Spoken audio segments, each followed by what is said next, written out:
नाशिकमध्ये नोकरीनिमित्तानं स्थायिक झालेले विविध पदांवरती कार्यरत असलेले सेवानिवृत्त आणि कार्यरत मान्यवरांचा नागरिकांकडून भव्य असा सत्कार करण्यात आला।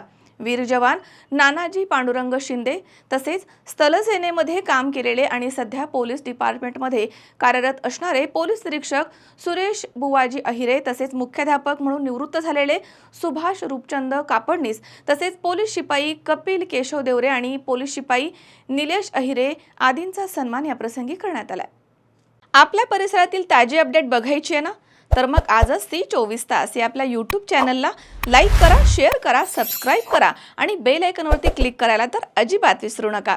नाशिकमध्ये नोकरीनिमित्तानं स्थायिक झालेल्या विविध पदांवरती कार्यरत असलेल्या सेवानिवृत्त आणि कार्यरत नागरिकांकडून राजपूत पांडे गावामधील वीर जवान ज्यांनी ऑपरेशन सिंदूरमध्ये प्रत्यक्षपणे सहभाग नोंदवला होता असे जवान श्री नानाजी पांडुरंग शिंदे यांचा जाहीर सत्कार करण्यात आला।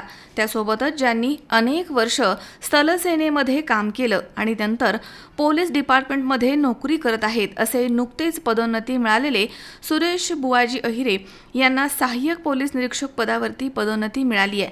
तसेच रयत शिक्षण संस्थेमध्ये मुख्याध्यापक म्हणून सेवानिवृत्त असलेले श्री सुभाष रूपचंद कापडनीस तसेच पोलीस शिपाई श्री कपिल केशव देवरे, पोलीस शिपाई श्री निलेश अहिरे यांचा यावेळी सत्कार करण्यात आला। या सत्कार समारंभासाठी प्रमुख पाहुणे म्हणून मराठा विद्या प्रसारक समाज संस्थेचे सेवक संचालक माननीय CD शिंदे सर हे उपस्थित होते।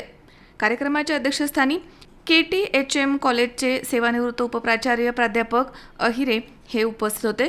प्रास्ताविक आणि सूत्रसंचालन सेवानिवृत्त प्राचार्य दिलीप अहिरे यांनी केले। सत्काराला उत्तर देताना सर्व जवानांनी आपले अनुभव यावेळी कथन केलेत। नानाजी शिंदे यांनी सिंदूर ऑपरेशनमध्ये सहभाग नोंदवल्यामुळे त्यांचे संपूर्ण कथन यावेळी त्यांनी केले आहे। या कार्यक्रमासाठी नाशिकमध्ये स्थायिक असलेले राजपूर पांडे येथील सर्व नागरिक सहकुटुंब या ठिकाणी हजर होते। कार्यक्रम यशस्वी करण्यासाठी उद्योजक भास्कर अहिरे, जगदीश अहिरे तसेच विजय अहिरे, विश्वास अहिरे, दिलीप पुंडलिक अहिरे यांनी परिश्रम घेतलेत। कार्यक्रमाच्या शेवटी जगदीश अहिरे यांनी सर्वांचे आभार मानले आहेत। कार्यक्रमाची ज्योतिबाचा वाडा या ठिकाणी सांगता झाली आहे। कार्यक्रमानंतर सर्व उपस्थितांनी अल्पोपहार घेतला आणि अनेक दिवसांनंतर सर्व गावकरी एकत्र आल्यामुळे या ठिकाणी आनंदाचं वातावरण बघायला मिळालं। ही खरोखर आपल्या सगळ्यांच्या दृष्टीने आनंदाची गोष्ट आहे, अभिमानाची गोष्ट आहे। त्यामुळे आपण सर्वजण नानांचं टाळ्यांच्या गजरात स्वागत करू।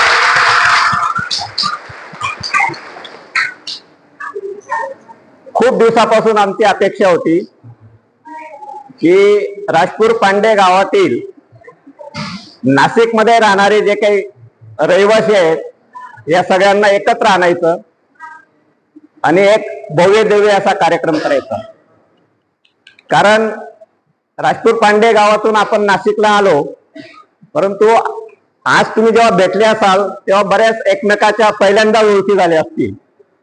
कारण आपण एकाच गावचे, परंतु नाशिकला एकत्र राहून सुद्धा आपल्या भेटीगाठी होत नव्हत्या आणि हे व्हावं हा एक उद्देश डोळ्यासमोर ठेवून आणि ऑपरेशन सिंदूरचं जे निमित्त आपल्याला नानांनी मिळवून दिलं ते सगळं या आजच्या कार्यक्रमाला कारणीभूत झालं।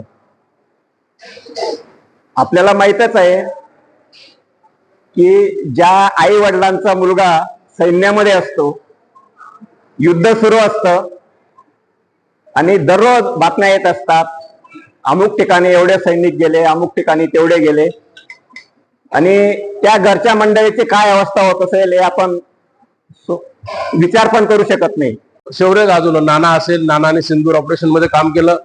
सुरेश असेल, सुरेशने पोलीस पासून प्रमोशन घेऊन PSI पर्यंत नाना सुरेश आबा पोहोचलाय। कपिलची तीच अवस्था होती, सोनूची तीच आहे।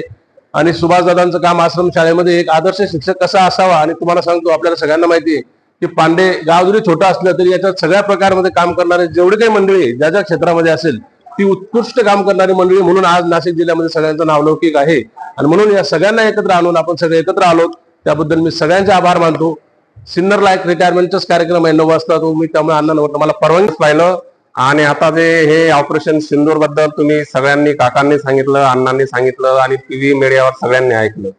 मी ऑपरेशन सिंदूरच्या म्हणजे नेमका त्यावेळी सुट्टीवर होतो, 1 महिना सुट्टी आलो होतो घरी। आणि एक लग्नाचा कार्यक्रम चालू होता, बहिणीचं लग्न होतं. त्या बहिणीच्या लग्नात मला फोन आला मधून, तुम्हाला ड्युटी जॉईन करायची. हा फोन आल्यानंतर आपण काहीच सांगू शकत नाही, कारण मला घर कोण नाही, किंवा मला आई आजारी आहे, किंवा भाऊ इकडे आहे, किंवा माझं रिझर्वेशन नाही, काही सांगायची गरज नाही.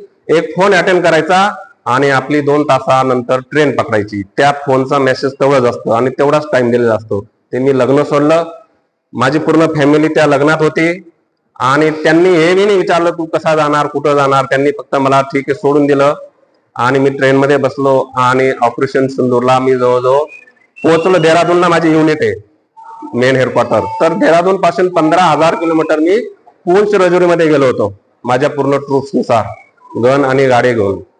तर मला रस्त्याने जाताना मी अंबाला चंदीगड पर्यंत प्रवास चांगला झाला आमचा. तिथून पुढे जो आमचा प्रवास सुरू झाला JNKचा.